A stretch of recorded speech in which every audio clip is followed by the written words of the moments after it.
अस्सलाम वालेकुम दोस्तों। आज हम डिस्कस करने की तरफ जा रहे हैं past perfect continuous tense. Past perfect continuous tense को उर्दू ज़ुबान में ज़माने माजी कामिल जारी कहा जाता है। इसकी अंग्रेजी ज़ुबान में डेफिनेशन होती है कि when a subject had started some work in past time and that work until continue in past time that is called past perfect continuous tense. यानी जब किसी फाइल ने कोई काम माजी में शुरू किया था और वो काम माजी में ही जारी था, यानी माजी में भी चल रहा था, तो उसे ज़माने माजी कामिल जारी कहा जाता है। अगर हम बात करें पास्ट परफेक्ट कंटिन्यूअस टेंस के हेल्पिंग वर्ब की, तो इसका सिर्फ एक ही हेल्पिंग वर्ब होता है और वो है had been. And had been is used with all subject as I, we, you, they, he, she, it, single name और प्लूरल नेम। जाहिर बात है एक ही हेल्पिंग वर्ब है तो हर सब्जेक्ट के साथ इस्तेमाल होगा। तो had been is used with all subject, यानी सभी सब्जेक्ट के साथ हमारा हैड बीन इस्तेमाल होता है। अगर बात करें हम पास्ट परफेक्ट कंटिन्यूअस टेंस की उर्दू में निशानियों की, तो जिस जुमले के आखिर में उर्दू ज़ुबान में रहा था, रहे थे या रही थी वगैरह लगे, तो उससे हम ज़माने माजी कामिल जारी के जुमले कहते हैं। अब हम बात करते हैं कि इसके 5 जुमले कैसे बनाए जाते हैं, लेकिन इससे पहले ये बात आपको बताता चलूँ कि इस टेंस में यानी जो परफेक्ट कंटिन्यूअस टेंस है, चाहे वो प्रेजेंट परफेक्ट कंटिन्यूअस हो या पास्ट परफेक्ट कंटिन्यूअस टेंस हो या फ्यूचर परफेक्ट कंटिन्यूअस टेंस हो, उन सभी में हम सिंस और फार का इस्तेमाल करते हैं। सिंस का इस्तेमाल since is used for point of time and far is used for period of time. और पॉइंट ऑफ टाइम क्या होता है, पीरियड ऑफ टाइम क्या होता है, वो हमने डिटेल में बातचीत की थी कि since is used for point of time, यानी वो वक्त जो वाज़ेह हो।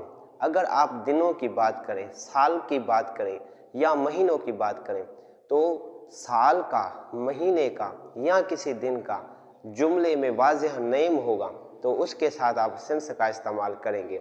जैसे मैं कहता हूँ, एक साल का मिसाल दूँ आपको कि मैं 2001 से वीडियो बना रहा था, तो यहाँ पे जो साल है 2001 वो वाज़ेह है, यानी साल का नाम लिखा जा रहा है, तो यहाँ पे हम सिंस का इस्तेमाल करेंगे। उसी तरह अगर मैं ये जुमला ऐसे कहूँ कि मैं मंडे से लेकर वीडियो बना रहा हूँ, ठीक है, तो यहाँ पे जो मंडे है वो दिन का वाज़ेह नेम है, तो यहाँ पे भी आप सिंस का इस्तेमाल करेंगे। सिंपली सिंस हमारे जब दिन होते हैं, मंथ होते हैं या ईयर होते हैं, उनका जब वाज़ेह नाम लिया जाता है या वाज़ेह उनको नंबरों में लिखा जाता है, तो वहाँ पे हम सिंस का इस्तेमाल करते हैं।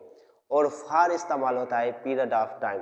पीरियड ऑफ टाइम यानी मंथ हो, डेज हो, साल हो या सेंचुरीज हो, जब उनको जो है ना वाज़ेह तरीके से बयान नहीं किया जाए, लेकिन ऐसे कहा जाए 2 महीनों से, 2 दिनों से, 2 सालों से, तो वहाँ पे हम फार का इस्तेमाल करते हैं। इस टाइम को पीरियड ऑफ टाइम कहा जाता है, यानी जहाँ पे मंथ के, डेज के नाम वाज़ेह ना हो। तो इस तरीके से हम सिंस और फार का इस्तेमाल करते हैं। और मैंने ये चीज़ आपको डिटेल में प्रेजेंट परफेक्ट कंटिन्यूअस टेंस में आपको बताई थी, सिंस और फार का इस्तेमाल अच्छे तरीके से, कि किस तरीके से सिंस और किस तरीके से फार इस्तेमाल करें। लेकिन मैंने यहाँ पे बहुत सारे मिसाल लिखे हैं सिंस के साथ और फार के साथ, ताकि आपका रिवीजन हो जाए कि since is used with point of time और पॉइंट ऑफ टाइम कौन सा होता है, and far is used for period of time और पीरियड ऑफ टाइम कौन सा होता है। तो यहाँ पे मैंने एग्जाम्पल लिखे आपको समझाने के लिए। अब हम बात करते हैं कि पास्ट परफेक्ट कंटिन्यूअस टेंस के वर्ब साइकिल कैसे बनती है, यानी जो 5 जुमले बनते हैं उनकी क्या फॉर्मेशन है। तो सबसे पहले बात करते हैं अफर्मेटिव सेंटेंस की।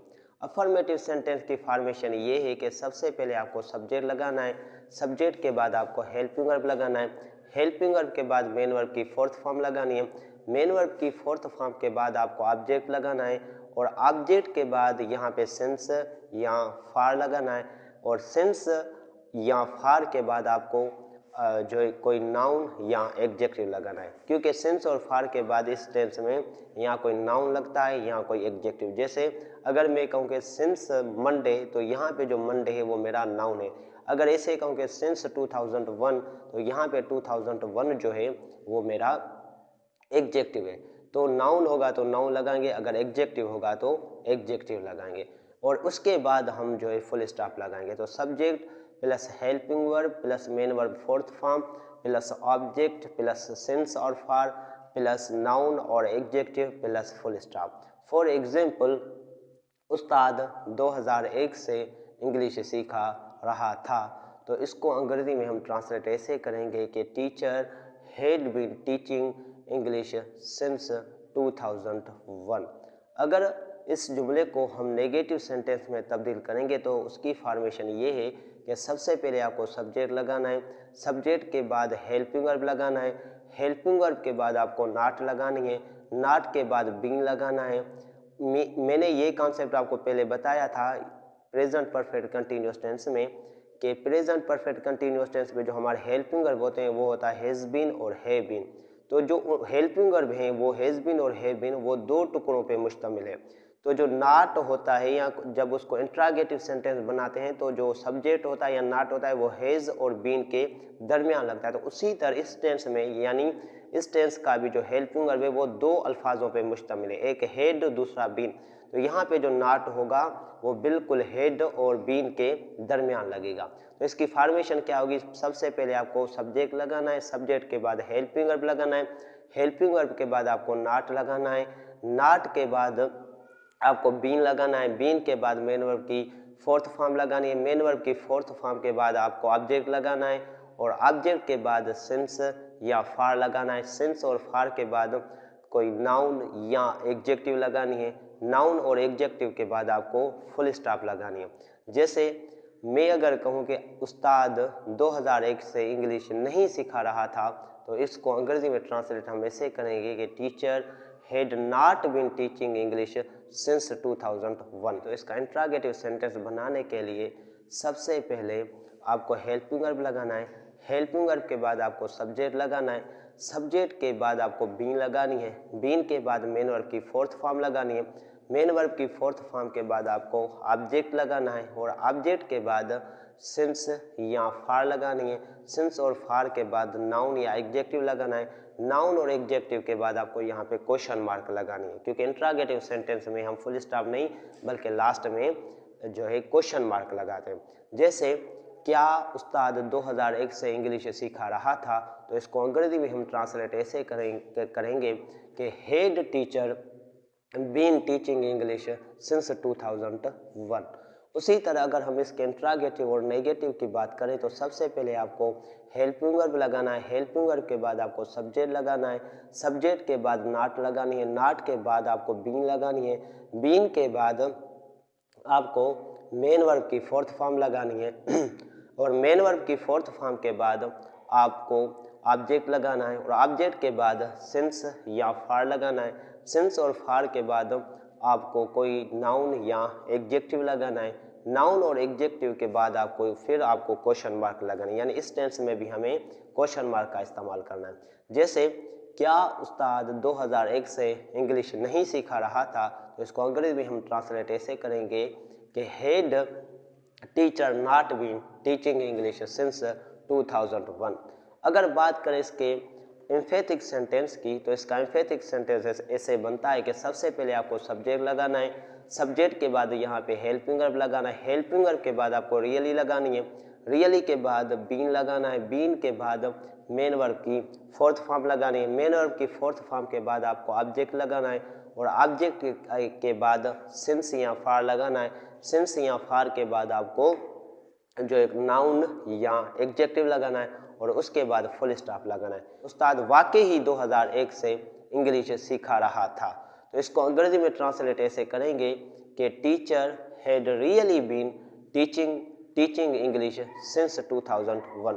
तो इस तरीके से इसके 5 जुमले बनाए जाते हैं। लास्ट में मैं आपको वर्ब साइकिल बता देता हूँ कि teacher had been teaching English since 2001, teacher had not been teaching English since 2001, had teacher been teaching English since 2001, had teacher not been teaching English since 2001, teacher had really been teaching English since 2001। 1। उस्ताद 2001 से English सिखा रहा था। उस्ताद 2001 से English नहीं सिखा रहा था। क्या उस्ताद 2001 से इंग्लिश सिखा रहा था? क्या उस्ताद 2001 से इंग्लिश नहीं सिखा रहा था? उस्ताद वाकई ही 2001 से इंग्लिश सिखा रहा था। तो इस तरीके से इस टेंस के जुमले बनाए जाते हैं, इस तरीके से इसमें उर्दू में निशानियाँ लगती हैं और इस तरीके से इस टेंस में सिंस और फार का इस्तेमाल होता है। उम्मीद है कि आज का वीडियो आपको अच्छे तरीके से समझ में आ गया होगा। अल्लाह हाफ़िज़।